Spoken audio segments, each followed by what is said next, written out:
Welcome to your pre-trip webinar for your Boating the Canal du Midi program in September. I'm very excited for you because this is one of my favorite programs because it's so interactive and we're going to tell you all about it. First of all, our agenda, I'm going to introduce your host and captain, Henk.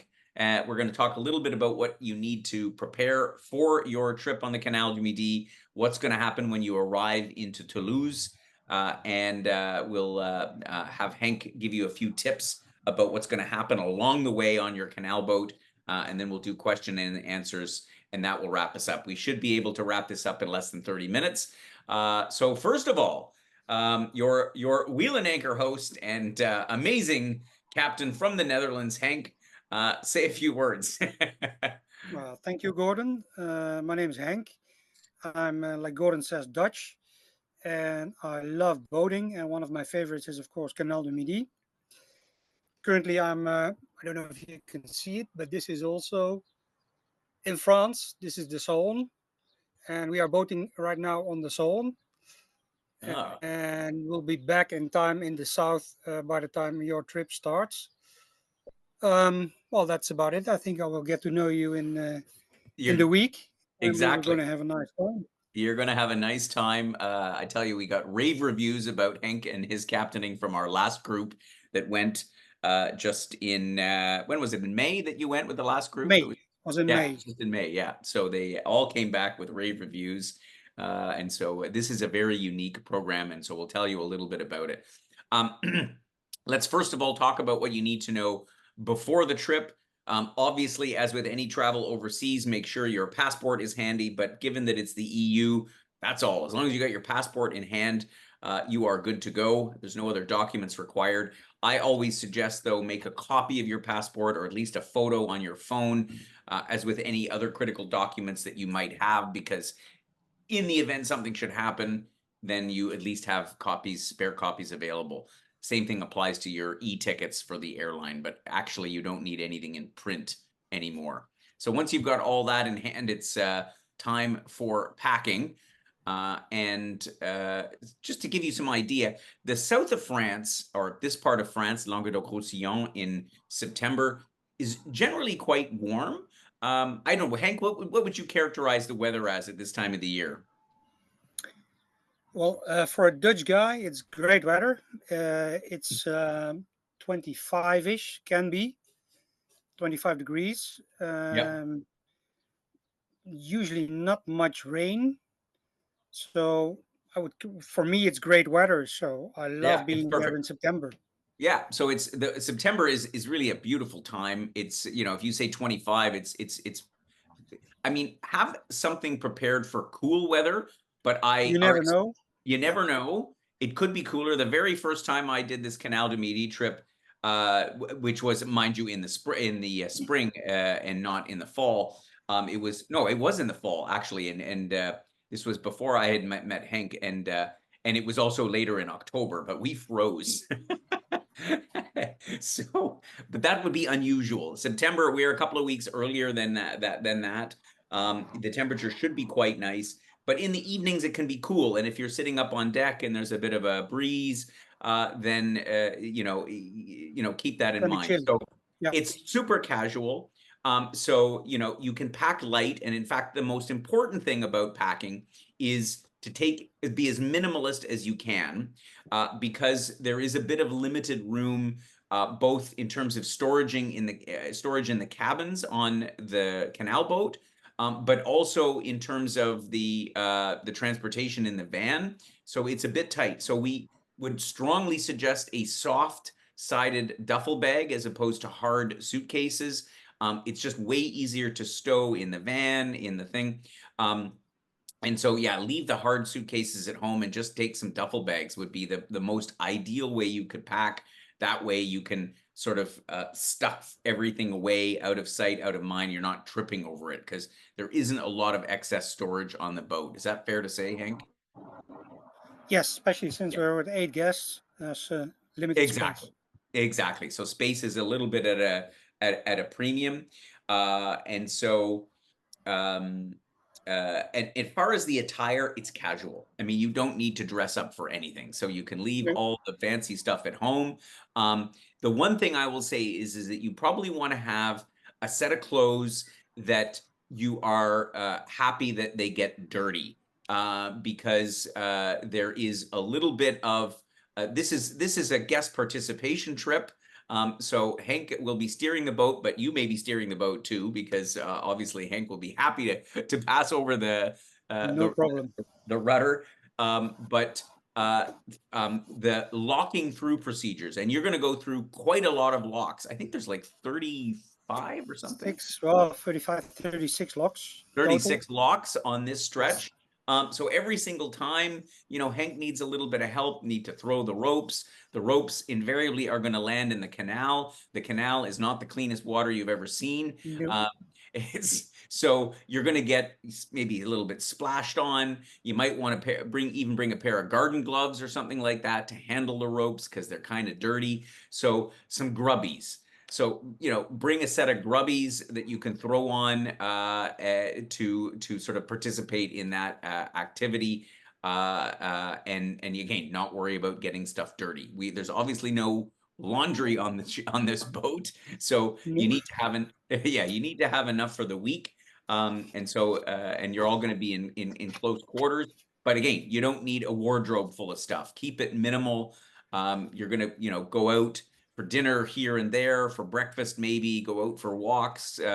So as I say, a set of clothes that is for, doing the boating stuff, the stuff on the canal, and then, a couple of sets of clothes for your other activities. Cool clothes, warm clothes, bring some jeans, long pants in case it is cool, bring a light jacket.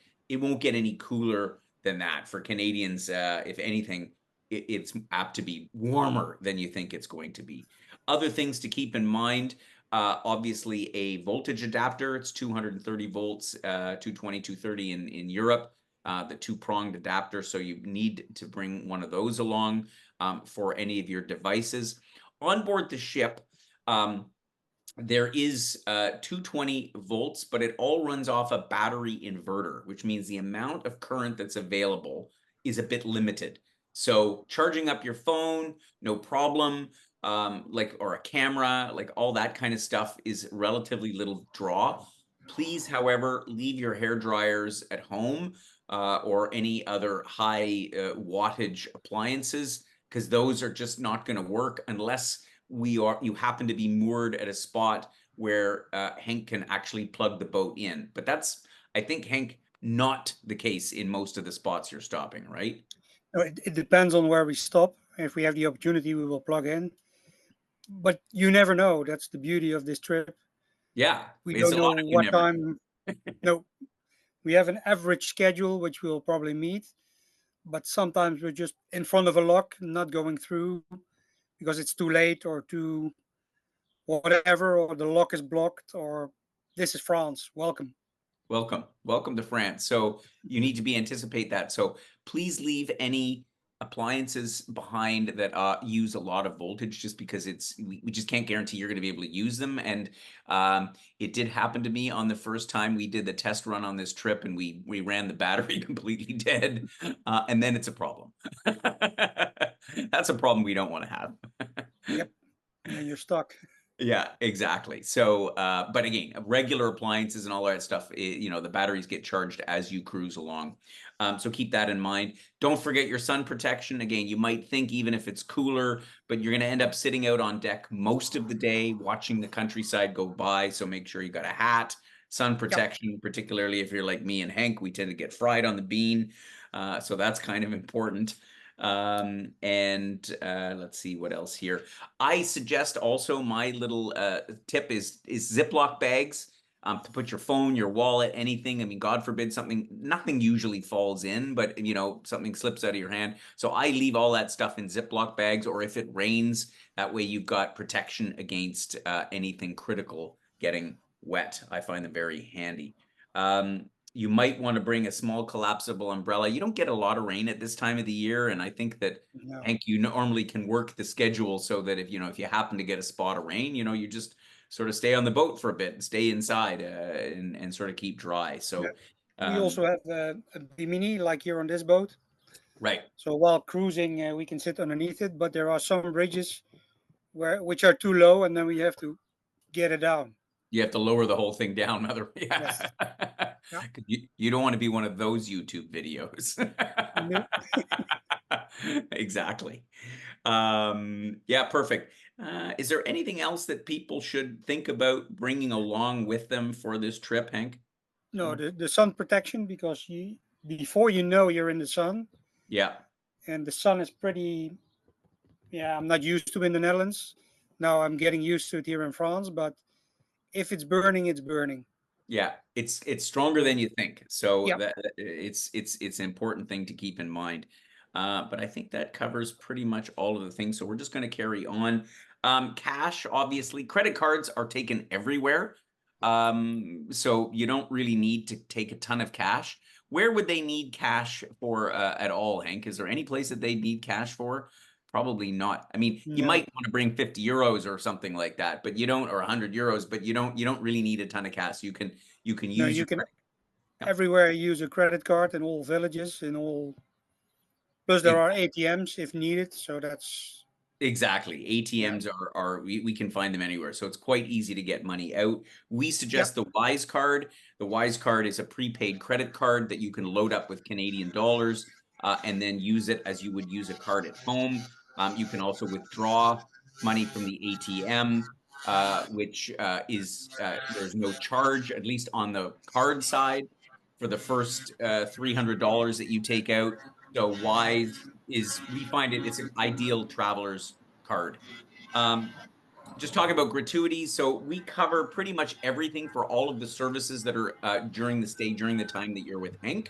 So Yep. the only thing is if you want to tip your transfer driver a couple of euros when you arrive in Toulouse on the way to the hotel, that's about it. But that other than that, you don't need to worry about gratuities along the way because they're included Nope. in the program.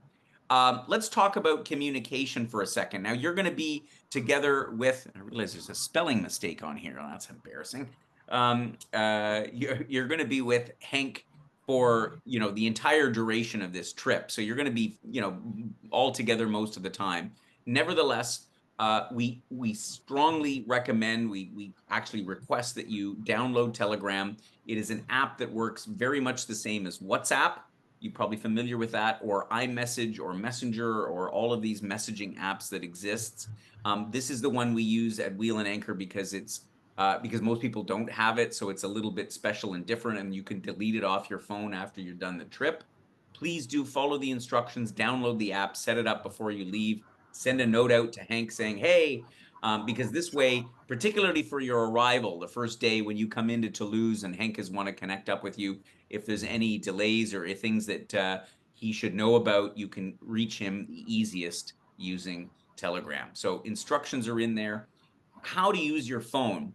So there are basically two options in terms of using your mobile phone in France. One is the easiest option. The most expensive option is to use your roaming plan from home. It's quite expensive. Rogers Bell charge about 16 bucks a day plus tax to roam in Europe. But then, of course, you keep your phone at home. Your phone works just like it would at home. It's just you pay the price for it. Alternatively, you can get a SIM card. If you have a newer smartphone, you can get an eSIM that you can, and there's hundreds of providers of eSIMs. A lot of our members use Airolo or Fonus. You can just Google eSIM France. There's a lot of options, and then you can download a code that will set up a local phone number and local data roaming on your phone. Or worst cases, when you arrive in Toulouse, or if you're coming earlier into Paris or into France, you can pick up a SIM card that you can then plug in your phone, sort of the old-fashioned way, so that you have mobile data. As I say, you're going to be together with Henk for most of the trip, so it's not critical that you have mobile data all the time. You're not going too far afield, but some people like to have it to be able to send pictures or messages back home. So those are the options available. There's no Wi-Fi on the boat, just to be Well, clear. I have to correct you, Gordon. Oh, okay. There will be Wi-Fi. There will be Wi-Fi. Okay. Well, Hank has corrected me. So as soon as you're next to me, I will have a small box with Wi-Fi. You can connect to that. Oh, perfect. All right. Well, there you go. Problem solved. So So Hank is in the going to have van Wi-Fi. and in the boat, you can use whatever you want. There you go. So then the need to have a mobile data plan is lessened because as long as It's you're around less. Hank, It's only until you meet me, let's say. yeah, that's the only thing. But of course, if you're at the airport in Toulouse, you can use the Wi-Fi in the airport. It works just fine, I think. So Yep. yeah. So, okay. So there we go. That's all we need to say about Telegram. Let me just say a couple of things about health protocols. I just have 4 points to make here.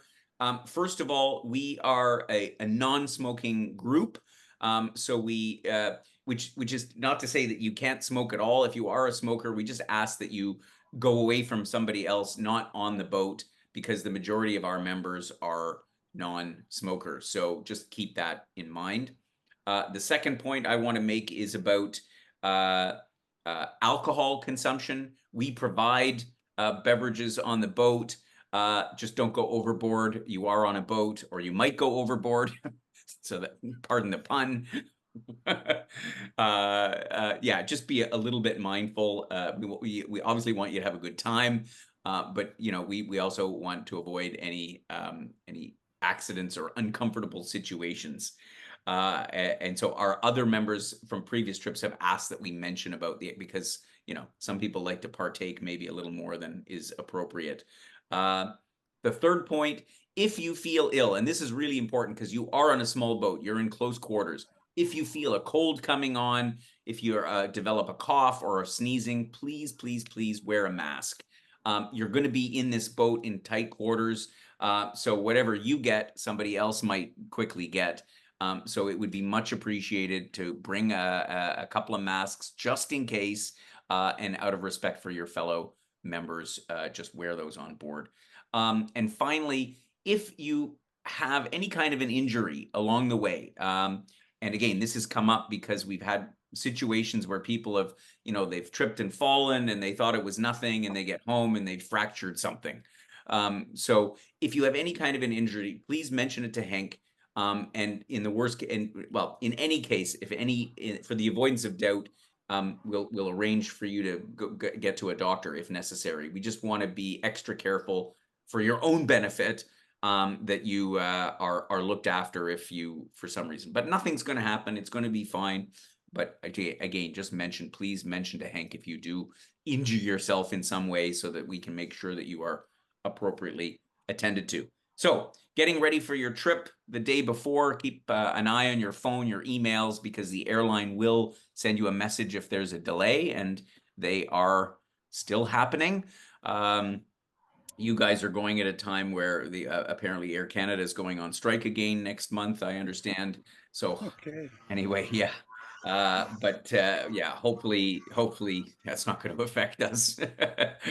um, but yeah, so keep an eye on that. If you are not going to be on the flight that you are supposed to be on, so let's say you're flying to Paris and your flight is delayed and you miss the connecting flight to Toulouse, then please, it's important to send a message to Henk by Telegram.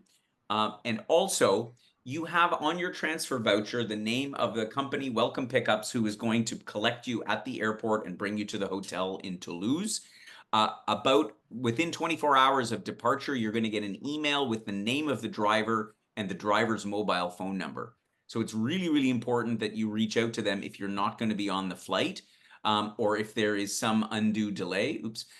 Because they are going to be looking for you at the airport, and if you're not on the flight and you're not there, it's obviously a bit of a problem. So please pay attention to that. When you arrive in Toulouse, is not a huge airport. You should be able to find your driver quite easily. Give yourself 10 or 15 minutes, and then make your way with your driver. He'll bring you down to the hotel, and you'll get to arrive, and you'll have some time to enjoy a bit of Toulouse on the day that you arrive. It's a lovely city for walking around, actually. So do take your time.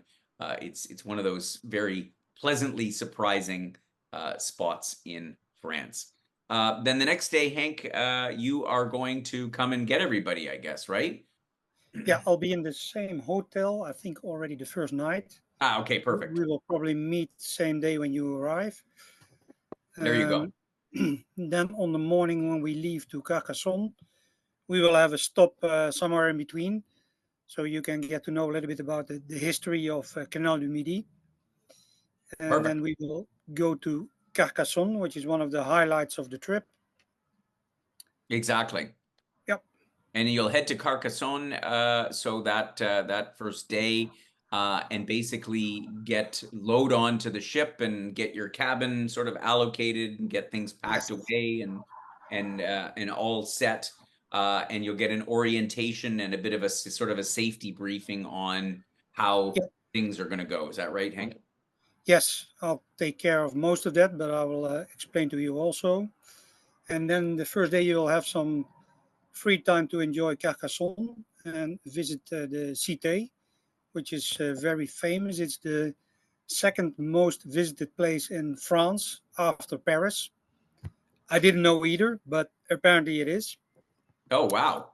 Yeah, Even I more than wasn't aware Chateau when Saint I. Michel. Oh, wow, that's amazing. Yeah, Yeah, it is the in medieval city of Carcassonne is really really an impressive. As soon as you can walk there from where the canal boat is parked, it's a good half-hour walk with the last bit being uphill. But you'll cross over the river on a bridge, and then you'll see this medieval castle in front of you, and you're going to be just mesmerized. It's an amazing place. yeah. So we will have a guided visit of the city, the Cité, and after that we will have a nice welcome dinner, and then we'll head back for the boat, get a good night's sleep, and then we'll leave the next morning. You'll leave the next day. Exactly. So Yep. this is basically what your boat is going to look like. We've obviously sent you all the materials and the information. There's 4 cabins, plus the captain's cabin, which is up at the front. 2 cabins in the to the front of this sort of lounge area here up here, and 2 cabins in the aft. Um, what you'll find is that you'll spend a lot of time up here on this sort of flybridge deck here because or lounging out around here on the front of the boat. There's lots of places to sit. It's very comfy, and yeah, that's where you're going to spend most of the time. But of course, there is a interior space as well, where 8 people can sit around the table for any meals. And why don't you give us a sort of a description as I go through these slides about what the average day is going to look like based on the last couple of trips you've done? So we're gonna leave in the morning somewhere 8. We get up, we have our breakfast, and as soon as we finish breakfast, we will just start cruising. And depending on the amount of locks, we will either have to work us through the locks, which could take some time. But in September time, I don't expect as many boats, so that should be fine. Some days have a logistical challenge. I think they're all in the same cooking class, Gordon. Can you confirm that? It's 8 persons, so that will be one. Yes, I think for this one, they're all in the same cooking class. That is on the that's in The Puicheric in yeah. Yeah, I'll bring them with the van to the cooking class, and I'll pick them up. So keep in Um, mind, so Henk has got a van that is going to be going along with you on the boat. So this is sort of part of the fun, right? Because you're going to drive down the canal, yes. and Henk and you'll leave the van behind, and then Henk is going to jump on his bike and drive back and pick up the van and move it forward. So that's my hour of thinking time. Then I can leave you all alone, and you cannot bother me, and I can just think and reset my mind to get back to the boat. But it's very convenient in case something happens, or if we need something, we can just pick the van and get some extra groceries or whatever we need. So the last time when we did it, it was very convenient. So one day we missed our restaurant because we couldn't get through the locks, and then we just picked up the van and we just went there by van. Yeah, exactly. So Yep. that's the benefit of having that. So we've got that uh that all in place so that Yeah, and you'll sort of sail along enjoying the day, and as we mentioned, Hank will if you're interested in steering the boat goes at a pretty slow pace. Like it's a little quicker than walking, but it's a little slower than the bike. Yeah, it's between 6 and 8 kilometers an hour, Yeah, um, depending on where you are, of course. We also have one bike on board, so I don't know if anybody else is interested in biking. If so, we can book extra bikes. I think it's at your own cost, but we have to book them at the day we embark. exactly. So if you So do, just that's a good point. If you are interested in biking along, because the bike path follows the canal, the whole length of it. So, yes, I think the full length of it. So you could literally bike at any stretch. So it is a great way to get some exercise. Obviously, we'll be out walking around to some extent. But going from one spot to the next by bike is a great way to keep active. And so there'll be some stops that we're going to do some tours at, like in Parazza. This is actually Capistang, the cathedral here, but in Parazza is a chateau. We're going to stop for a wine tasting. Will be one of the spots along the way. And of course, you can buy some wine and add to the collection. You're probably not going to want to take too much to have to carry it home afterwards, but otherwise Hank will drink it. Uh, uh, and towards the end, as you get down in the last couple of days, you'll arrive in Béziers, which is the biggest city that you'll visit along the Canal du Midi. And you'll go down a whole staircase of locks, which is very exciting. And you'll have a visit to this quite beautiful hilltop city in France. There'll be a guided tour there as well. It's a lot of fun. It's a beautiful spot. And you'll also cross the aqueduct. So the Canal du Midi is a bridge over the river that's below. So there's lots of, and I think Hank, you'll probably stop there for some photos or something after that. yes, we can stop for photos. And while we head down the seventh staircase, the seven lock staircase, there will be a lot of tourists making movies or photos. So we need to prepare and make sure that we do it right. Exactly. We They're don't. going to make We don't fun want of us. exactly. Otherwise, they'll be laughing at you as you go down. So it's a lot Yep. of fun. And then the last leg after Béziers is there's I think almost no more locks once you leave Béziers all the way down to Agde, which Yep. will be the final point. And then very flat countryside, grassy. It's quite lovely. And then you'll pull into Agde for the final night on the boat, and you'll have a dinner in the city, which is actually quite a cool city, and which is a good. It's about a 20-minute walk, I would say, from the boat into Agde for that last dinner. Uh, and then in the morning, you are going to disembark and check out of the boat and make your way to Montpellier with Henk. And then once arriving in Montpellier later in the afternoon, you'll have a tour of another lovely city that a lot of tourists don't think about going to. Everybody thinks about Paris and Nice and maybe Lyon and so on. But Montpellier is another great town, and you'll have a nice farewell dinner and say goodbye to Hank, and that'll be the end of the trip. So if there are any questions, I see we had one more person join us. So thanks for joining us, John and Richard. If you guys have any questions at all, now is the time to answer them. But of course, you can always email Paula.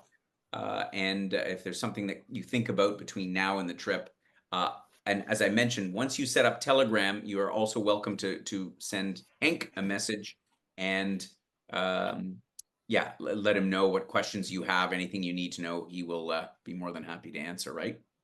Yes, no problem. Good. Is there anything that we missed, Henk? I think we are pretty much ready to wrap up. Is there any other info that anybody should have? I think we covered everything. No, it's pretty intimate. We're only with eight. We're all on the same boat, so we're pretty flexible in case there's questions or in case Exactly. we want to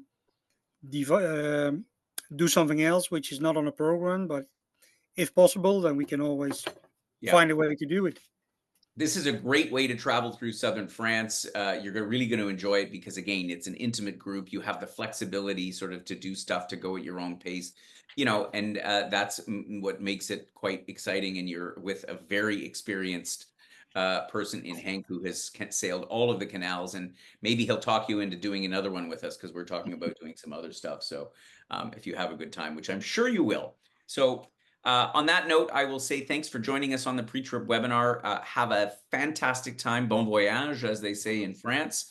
And I look forward to hearing from you, and I look forward to meeting you in person. Any of you coming out to our events in Ottawa and Toronto at the beginning of September, I hope to see you there.